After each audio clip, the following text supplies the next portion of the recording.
Thank you, Mr. Speaker. And still I rise, Mr. Speaker, and I rise today to recognize the more than 50 Texas Democrats, state representatives, who have taken a stand for liberty and justice for all, who have traversed thousands of miles in the name of government of the people, by the people, for the people. I rise to commend and defend those who are making great sacrifices to protect free and fair elections. They have left their homes. They've left Texas, and they have come all the way to Washington, D.C. They have left their families. Can you imagine having to leave your home and your family on short notice? This is not something that they planned.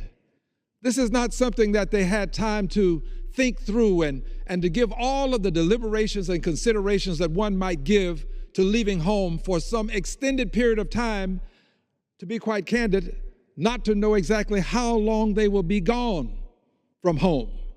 Some unknown extended period of time. They've left their homes and they've left their families, left their children. Can you imagine simply saying to your child that you have a duty to perform, an unexpected duty, not something that you wanted to do, but something that you know that you must do in the name of government of the people, by the people, for the people, in the name of liberty and justice for all. Leaving your children, coming to Washington, D.C. Some of them had to leave jobs. The Texas legislature doesn't pay a huge sum of money to those who serve, some $600 per month. So they've left their homes, their families, their jobs to come to Washington, D.C., not to have a vacation, not to have time to simply socialize and enjoy themselves. They've come to Washington, D.C. because they want to have those of us who have the ability to impact free and fair elections with H.R. 1, the For the People Act, to impact the ability to make sure that elections are properly protected and that the persons who are going to vote have equal access to the polls.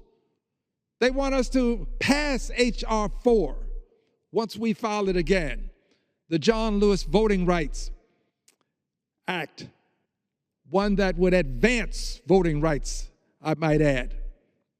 So they've come here to appeal to us to protect liberty and justice for all when it comes to voting, to protect government of the people, by the people, for the people, because it's the vote that accords us this opportunity to govern in a fashion that Lincoln called to our attention in the Gettysburg Address.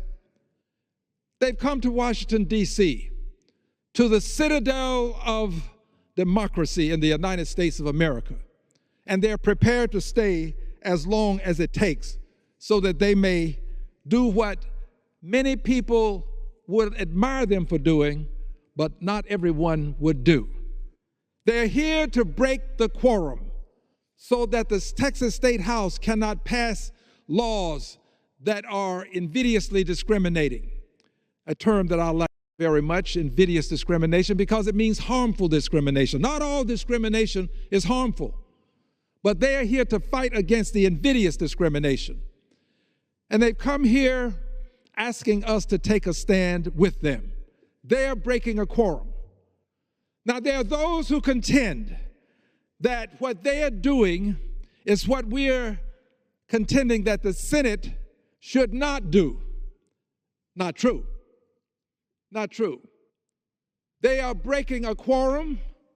They are preventing the state house in Texas from going forward, and they're doing it with a rule that requires at least 2/3 to be present for business to be lawfully conducted.